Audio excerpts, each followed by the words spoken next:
conversation, a number of years outside of the two that I've won. We're talking about in 12 when AP went nuts against us in the last game of the year. I had a pretty good year that year. Obviously, in 16, we made our run and led the league in passing touchdowns. Didn't really get a sniff for some reason that year, but, I definitely felt like I was in the conversation. It's nice to be back in the conversation. Like I said the other day, it's been a good year for State Farm reps. Obviously, the new Jake from State Farm getting a lot of pub with his big muscles and tiny shirts. And, Pat, such a phenomenal player. He's had a great year as well. It'd be something that's usually on the preseason goal list, and it's nice to be in the conversation.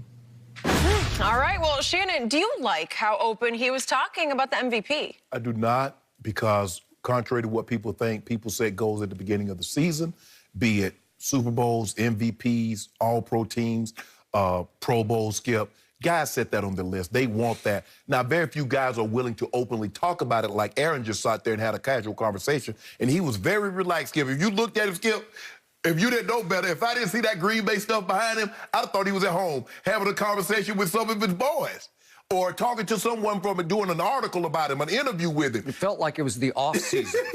Yeah, he was very casual, very matter-of-fact about, it would mean a lot to me. And it would, because, Skip, he's 6 touchdowns away from his career high. And we don't normally see guys set career highs this late in their career. Now, we see guys might have a career game. Yeah. And, you could have a game here or there. But one year he threw, I think, 45 touchdowns and had 4 picks, 5 picks. And so he's on that pace again with 3 games left.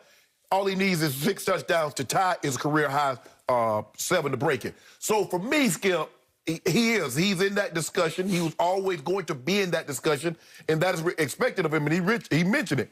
There are not very many guys that have won 3, Skip. You got Peyton at 5, and then Brady, Favre, Unitas, and Jim Brown with 3.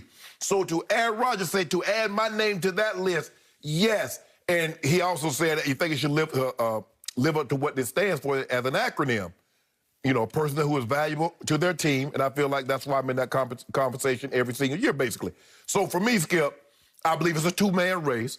Aaron Rodgers has been spectacular, and he talked about some of the reasons why he believed it is. Second year in the system, because Skip Bayless tells me, so I don't want any excuse for why Tom Brady is not playing up to his standard, because Aaron Rodgers had 1 year in the system, and you didn't give him any concessions. You didn't give him any breaks. So I don't want to hear anybody that's thinking about getting a break in the first year of a new system when they've been in another system for their entire career. So with that being said, it's coming down to him and Mahomes. These last 3 games is going to be of utmost importance because both teams are the number 1 seed. Mahomes is 12-1, 23.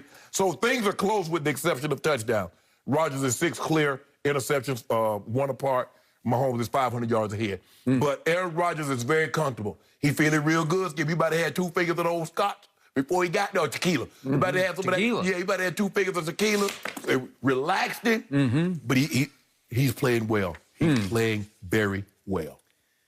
So I heard my man across the table take a half step down the right road on this topic, but then you step back and you continue to defend your man, Aaron Rodgers. What's going to defend? Ain't nothing to defend, Skip. This was the classic example of why Aaron Rodgers is not Tom Brady. Tom Brady, no matter what year, this year, 10 years ago, 15, 20 years ago, never in his career would he have taken that bait from the media with 3 games remaining, with home field still hanging in the balance with only 1 bye per conference this year.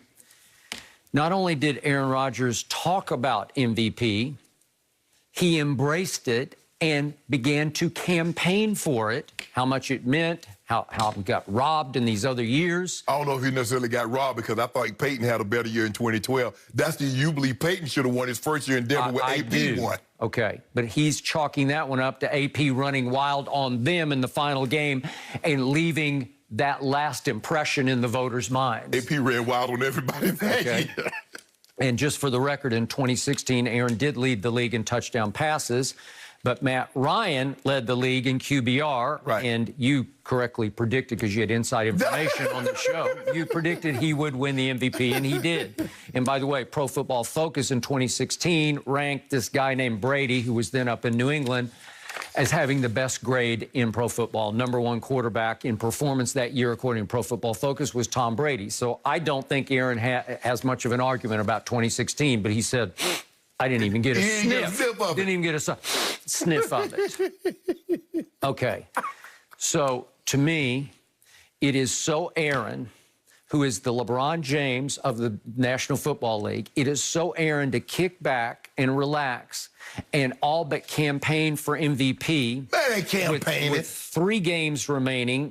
They got Carolina this Saturday at home. Should be able to win that one. 4 touchdowns against them. Then they got Tennessee, gets a little tougher, and then they finish at their arch rival at Chicago. And you know and I know that the Bears will just, they're going to come to play that day. Yeah, they will. So you have potential to lose a couple of these games. And right now you're 10-3, as is New Orleans. New Orleans has a very tough game, obviously, against Kansas City on Sunday. They're home underdogs on Sunday. And by the way, they've played the 15th toughest or easiest schedule remaining. So it's pretty tough for them. I'm sorry, they're the 24th toughest. I got the wrong one. I got them. So New Orleans is up against it. So Green Bay's in the driver's seat, obviously. They should be. The Rams are 9-4. Seattle is 9-4. But Seattle and the Rams play each other again, right? Mm-hmm. Yeah. But you cannot slip up here. No. You cannot take your eyes off the prize and start talking about an individual award. And you started to say that. Your first line out of your mouth was you did not like it that he talked so openly about MVP. Am I right? Skip, if he was your quarterback, if it were John Elway and you were a Bronco, you wouldn't love it. You'd honor it because it's John Elway. I don't know if we've ever had a quarterback that exuded the amount of confidence that he does in his mannerism. Skip, he had a discount double check. He did that. Quarterbacks don't really have celebrations, especially the old school. John ain't have no celebration. Marino and Aikman and Bradshaw, those guys ain't have no celebration. They threw a touchdown, pump the fist, and go to the sideline. Favre was more emotional, word on his sleeve, but he didn't have a celebration. They might headbutt the guy or something like that. But now, since they got the camera skip in the end zone, Aaron Rodgers actually go pose for the camera. Remember, he did it at Crinkleberry in Tampa? He did. He posed, and he is in there with him. And then what happened? Skip, I'm not talking about that. I'm just saying. So he's one of the few quarterbacks that has the confidence of a wide receiver or a cornerback or a secondary guy, Skip, that will show you, I'm that guy. I just want you to know I'm that guy. I'm still that guy. Yep. And so for me, Skip, look, these guys are different now in the way they do things, and I think we're going to have to be more accepting of the openness and the willingness to talk about things that they want to achieve. So now you're suddenly reversing field and you're okay with him talking about this? Yeah, that's Aaron Rodgers. Yeah, I mean, look, the thing is that you get an opportunity. I mean, you said they got the Titans, they got Carolina, and they got the Bears. Y'all can derail this MVP campaign. Y'all can derail it. Now, I just saw Drew Lock go 21-27 against Carolina for 4 touchdowns. I saw Baker Mayfield throw 4 touchdowns on 20 or 25 against the Titans in the first half. Good luck derailing his campaign. There's a good chance, Skip, at the end of the year, in these last 3 games, he might be 50-4. The guy goes 50-4. I don't know how you give the MVP to anybody else other than him. Even if Mahomes goes 5,040, I don't believe that is enough to overtake 50 touchdowns, 4 interceptions, and a #1 seed. And I believe that's what they're going to have. I don't see a scenario, Skip. Now, Tennessee's going to be daunting. But you better buckle up your chin straps because that big kid, Big King Henry, he coming. And if it's cold, it doesn't matter. The colder it is, that means the less likely you are wanting to tackle him. Skip, I'm not trying to jump in front of a bus. Remember, it's very possible he would go Adrian Peterson on you. Yes, and right? You remember what Adrian Peterson did. And the Packers are not that good at stopping the run, Skip. So they got their work cut out for them. But Aaron is having a phenomenal season. And like he said, State Farm is looking real good right now.